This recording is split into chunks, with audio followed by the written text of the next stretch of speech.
All right, Matt Kearney in studio. Woo! What's up, buddy? Hey. Yeah, we are older and our body hurts, right?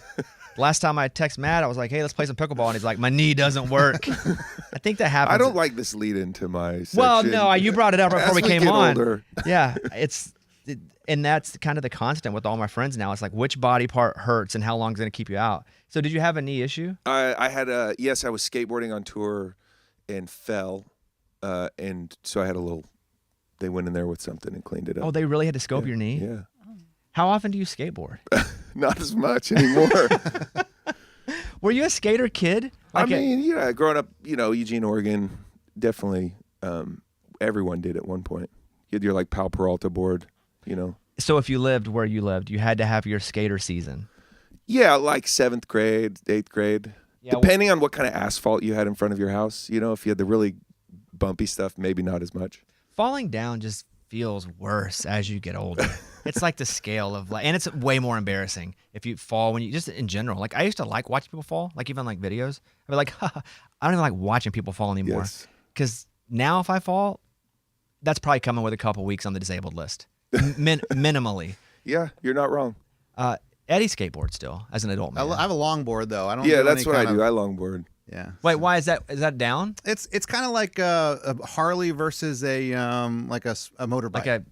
Like a Ninja. But it's easier. And the wheels are softer, and it's a little more. It's got more. Like an orthopedic skateboard. Yeah, exactly. It's more like surfing or something. Got it. You're not doing little tricks. You don't feel every bump. You can kind of cruise. It's nice. Speaking of Oregon, they use my head as one of their play calls this season. I know. I saw that. Yes. I took great pride in that. They would hold up my head, and now I can say what the formation was. Oh, yeah, I've been curious about that. So when they would call their big boned formation, which is near the goal line when they put in all their, an extra tight end, they'd have 3 tight ends, fullback. They held up a picture of my head, Bobby Bones. So that was their big bone formation. That's kind of cool. That it's a cool play, because it would be bad if they held up your head and the play was scatter. Okay, that's true. It's just take a dive. Run, we're scared. Right. So more than a play, it was a formation. It was a personnel to run in. Got it. Because they were holding up all kinds of stuff. That's cool. And so... have you met Dan? Yeah, we went up and spent a lot of time with him. The head coach there. He was awesome. He's so cool. He's younger than we are. That's weird. I know. When the coaches get to be younger than you, that starts to be a little odd. The players could be your children. Yeah. Yeah. Did you watch the SNL 50, by the way? See any of that? I didn't, no. Okay, so at the very beginning, you say this, it puts me on that. It's Sabrina Carpenter, and it is... Paul Simon, and they're together, and so they're opening up and they're doing a song, and they're doing Homeward Bound. Yeah, it's great. It's song. awesome. And Sabrina Carpenter makes the joke that when Paul Simon played on episode 2, she wasn't alive. And she was like, not only that, my parents weren't alive in 1976. And I was like, wow. Oh my gosh. Not only Her parents? Yeah. Wait, her makes parents sense. were not... I know. So not only was she, because I think it was 76, not only was she not alive, her parents weren't alive. Dang. When that hurt a little bit. It's like, oh, then you start doing the math. Because what is Sabrina Carpenter, 20? I'm like, they must have had her young. 26. Yeah, I start doing the math too. Early The mental 20s. gymnastics to feel younger. Yeah, I'm always doing that. But yeah, she's 25. So her parents could have had her at 18, 19, 20, even 20, put you at 45. And that's still 5 years before the first SNL episode. Golly, that's crazy. And I have a 2-year-old, so I am too old for that age. Too old for... It's a young man's game, man. 2-year-olds, they're just no joke. Oh, you're too old for the 2-year-old. Yes. Got it. I'm a better... I'm a wiser human in a worse vessel is what it is. You can't run around. Yeah, I'm way more chill than I was 10 years ago. But is that because the vessel's gotten older and you chill out of necessity? I think so. Or just you've learned so much and your sage wisdom now? Yeah, a little of both. How many kids? 3 girls. So yeah, the 2-year-old's the youngest. Yes. Possibly because you've had 2 others and you've realized certain things are a priority. Yeah, definitely. Yes. I'm a middle child of 3 boys. It's funny how predictable it is. The oldest, you're really intense. Middle, you're chilling out, and the baby, they fall down and you're like, is there any broken bones? No, they're fine. Yeah. As the middle child, ever have to go to therapy and be like, I'm the middle child, I didn't get attention? I mean, I relate to her. Yeah, no, you are in the middle. Yeah, it's like, but they are there's a study they just released that they're the most well adapted in families because they have to learn to survive by what, being like a chameleon. I don't know. I think you don't get the extreme of either parent. You don't get like the first one. It's so hard. You're like laying under their crib, like, are they still breathing? And by the end, you're like, I'm tired. By like the third one, you're just like, I'm tired, bro. Like, it can figure out the fridge. They get the best version of you, maybe. So, what is your official stance on flying? In general? Yeah, a lot of plane crashes. We've been talking about this a lot on the show. Well, do you have an official love stance? Flying. Okay. My wife it really stresses her out, and I understand that concept. But for me, it's like, I love it. It's like one of the most relaxing things I do. See, I hate to fly. Yeah, I knew that about you. It scares the crap out of me still, and I have to do it all the time. But there have been all these, small plane crashes, the big one that hit the helicopter. And so there have been a lot. And so listeners are like calling me, like wanting me to pep talk them. I hate flying. Yep. So maybe you're the guy to do that. Like, Wait, Matt, are you a pilot? No. Oh. Is that what I don't fly? No, that. he just likes to get a Southwest ticket and take an afternoon lunch. Because I can see, like, if you're in control, it's like, okay, this is relaxing. Yes. I'm in the air, like I'm doing this. But you're just as a passenger, you're relaxed. For me, it's like I can listen to. I download music. It's like one of the few times I actually listen to music, and the thought of like having nothing to do. Weirdly is comforting to me because I am like, I love to work, I love to do things, but like this excuse of like, you have to sit here and just like listen to music, chill out is like peaceful to me. So sorry, I know I'm not relating to your struggle. No, that's why you like to fly. Me, I don't like to fly because similarly, I have no control. And in the same way, where you're like, I have no control, so I might as well listen to music. Yeah. Since I have no control, I just will eat my teeth. Yeah. And just be like, I can't believe I have no control. If this guy decides he doesn't want to do this anymore, he's going to crash the plane. But you're good with flying. Yep. To all of our listeners, relax, go and fly. Yeah, it's chill. Like you just, I fly so much too for shows. I like weirdly had this resolve. Everyone would be complaining and super ticked off. I was like, I'm pretty much going to have to do this a lot. So I guess I'm going to decide to enjoy this or else I'm going to spend a lot of time unhappy. What do you think's the most misunderstood thing about touring and being on the road? The work is definitely the 23 hours around the show. Talk about that, because I've heard that before. The 23 hours that's not you performing, like that's the hardest part. Why is that?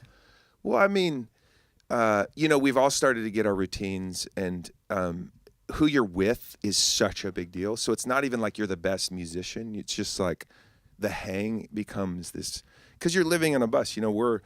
I'm at a level where we're all in one bus, everyone, all the crew, everyone. We're in 10 bunks. So there's 10 people in a 12-bunk bus. And you don't spend a ton of time in the bus. It's like more after the show when everybody's winding down as the bus starts to roll. And then you go to sleep. But when you wake up in the morning, you're usually there and everyone kind of spreads out. But yeah, the hang becomes such an important part, or it can be the detriment. If you have someone that just totally doesn't fit, or their humor's weird, or they make people uncomfortable, it's like it is not the vibe. What do you do to stay busy in the day? You have a skateboard. Do you like find somewhere to go and skate? Do you have somebody that finds a place for you, or do you like go to a gym?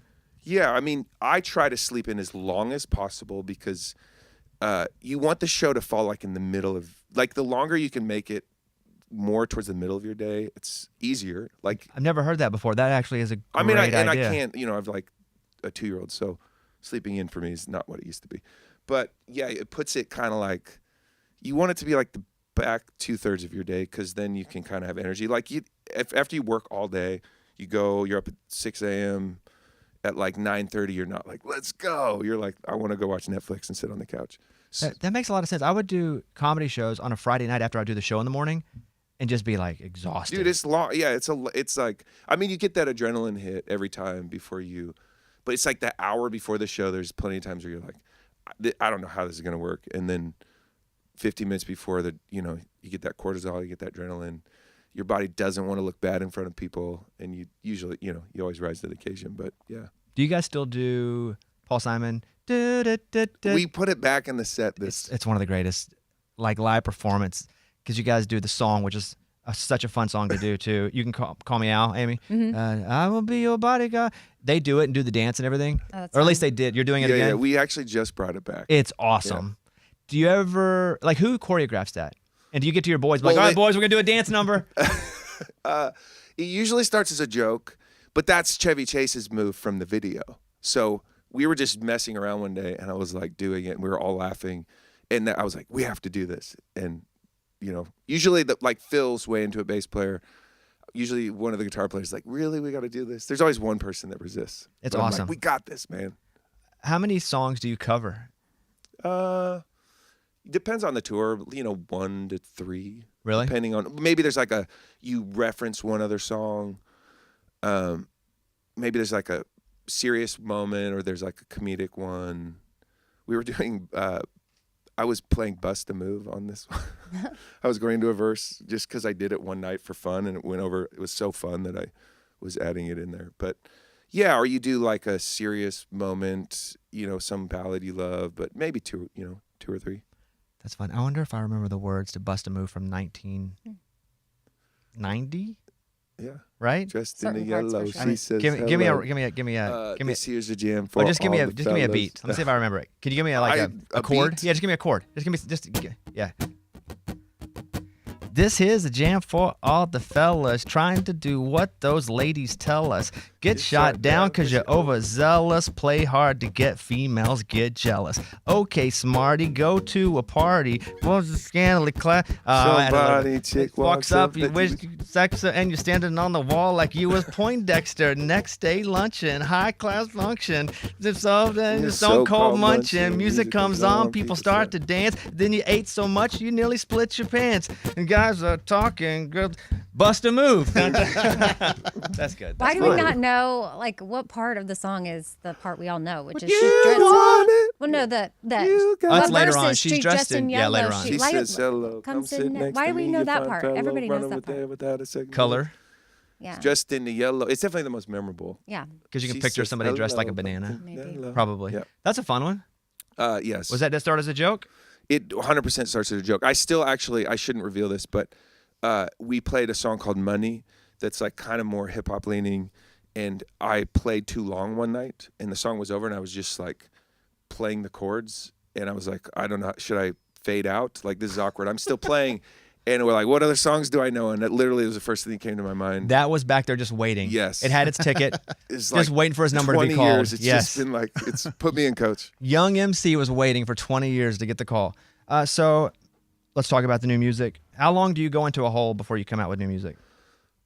You know what? It's so different. I mean, probably the 2-year thing is like, you make a record, you tour it for a year pretty hard, do all the major markets, and then you kind of like maybe do another year of B markets, and then you're writing during that year. So it's constant. 2 or 3. Yeah, I'm always writing. I love, my favorite time to write is like the day a record comes out. There's like this weird pressure that goes off. So is it because I was looking at it, it's Matt Kearney, Still Drowning in Nostalgia, but is it self-titled but with a different parenthesis? So this is the deluxe version. My self-titled record came out a few months, like 6 months ago. So this is like all the B-sides and the songs that were in the mix that maybe for some reason I didn't finish, or this is kind of like the extension of that. So it's 6 new self-titled songs. record. Yeah. Were there songs that didn't make the self-title part that you're going to do like a double self-title? Like it'll be the C-sides. We should. There's so many songs. Yeah, I always have too many songs by the end of the process. And then some you just get to the end of the record and you just don't have any more energy. Like you're looking at it and you're like, I don't know how to solve this problem. I guess it doesn't make it. And some of those were these songs. And a little time and space and you're like, oh, this is what it needs. With the 6 added songs, there are 18 tracks on the record. How many did you write for this? The whole record? Yeah. Oh, I have no idea. Was it over 30? Yeah, probably. Really? So 30, some 40. songs just die. They just die. Like they I never. know. They just die. No, that's a question. Like you have songs you've written that just die. Oh, hundreds, thousands, so many. It's actually like, Do you save them all? Like I have a ton. I have like a folder in my Dropbox called Beautiful Orphans. And it's like all these songs that just like, yeah. There's some that are really good. Actually, what I've been doing this summer is I've been going through and looking at these songs, because there's some that stick with you. Like there's some you're just like, that's just not good. Like anyone who's been writing a long time can get good enough that they can just write a mediocre song any time they sit down. So those go out the window. But then there's like these few that I still think about. And I was like, and I'll pull them up and like, what is with this one? And you're like, oh, maybe the production wasn't right, or maybe it needs to be a different key or sped up. And I've been doing that a lot. And actually, like, there's like 3 or 4 songs that are like 10 years old that I love what I did with them. So that's for maybe the new record. Like the next. Yeah, the one you started writing when this one came out. The new yes, one. Yes. Yes. How often do you play this early in the morning in your whole life? Because that was awesome. Not really. It Like- might be a half step down. Don't tell anyone. Well, what's annoying is it's so good, and I'm like, and this is at 10 a.m. Like, or did you stay up and make this the middle part of your day? Because that would have been the move right there if this were like the middle part of it. Yeah, dude, that's awesome. That would mean I would have got up really early. Yeah, I know, for Like us, and you did 2 that. in the No, morning. you did that for us, Yes, and I we did. appreciate Yeah, that. Go watch Matt live, mattcarney.com, M-A-T, 1T. Hey, trying to tag you on a lot of stuff. 1T, You remember bro. real hard, 1T. My mom misspelled it on my birth certificate. Is that really it? That's a real story. Oh, wow. I found out in the 8th grade, actually. And how did that come to light? I was writing. I always wrote my name M-A-T-T, and then would cross both. Like, yeah, this is cool. And then in the 8th grade, I was going through this desk, and I found this. You know, they used to give you these decorative things where they put your footprint on, and they write your name in cursive. And it's like at the hospital. He weighed this many pounds, born on this date. A decorative thing. And I pulled it out, and there was like a red. It was spelled M-A-T-H-E-W in this beautiful script, 1T. And there was like a red T drawn in with ballpoint pen, which I had seen these pens in our drawers in our house. And I was like, Mom, what is this? She's like, oh, they misspelled it at the hospital. So I fixed it. I was like, just because you wrote a T on this like decorative thing that sits in our drawer, didn't spell it, didn't change the spelling of my name. So we pulled out my birth certificate and I had M-A-T. And I had 1T. Dang. And I was in 8th grade, so I thought it was really cool. And it was too late to change. I loved it. At that point, I'm like, Yeah. I'm different. You're different. Oh, yeah. Yes. Yeah. Embrace it. Yeah. Matt will be Park City, Utah, Birmingham, Alabama, Oklahoma City, Fayetteville, San Antonio, Baton Rouge, Orlando, all the way Asheville, Chicago. All the cities you're hearing us in, Matt will be on tour. Go to a show. It's awesome. He's so good live. Do you want to take a shot in our Bop It League? I've seen this. Okay. Yeah, I would love to, actually. Let's go. Scuba, would you come and grab his guitar for him? I got it. It's right here. Oh, never mind. We're good then. He's good. He can lay it down. Cool. Here you go. Just make sure that when you do it, though. I forget. I just see. Well, you get to take a practice run, though. There's different. He's been studying, guys. There's different like grips that I've seen. He puts his Bop It gloves on. Bop it. Twist it. Pull it. Bop it. Twist it. You feel good about it? Bop it. Yes. Okay. So let it die. Twist it. Okay, let it die. That's how much time you got. 7. You'll go and it'll start going faster and faster. The record is Dierks Bentley at 18. Start. Okay. So you want to beat 18. And when he finishes, guys, don't make any noise because it'll say what the Right, score right. is. Here he is, Going to sleep. Matt Kearney playing Bop It. Go ahead. He went to sleep. Hit it again. Oh, great. Now it's asleep. Man, pull it. Pull it. Pull it. Solo. There you go. Now hit Bop It. High score 7. Bop it. Twist it. Pull it. Bop it. Twist it. Pull it. Bop it. Twist it. Twist it. Bop it. Twist it. Bop it. Pull it. Pull it. Pull it. Twist it. Pull it. Yeah! Oh. Too fast for you. Score 16. Oh, wow. So close. 16. Dierks got him. close. Wow. What do you have to say to all your fans who are really rooting for you? They bought tickets to this and everything. I love Dierks. He deserves it. Okay, right now he deserves it. There he is. Everybody check out the new music out today. Go see Matt on tour at Matt Kearney.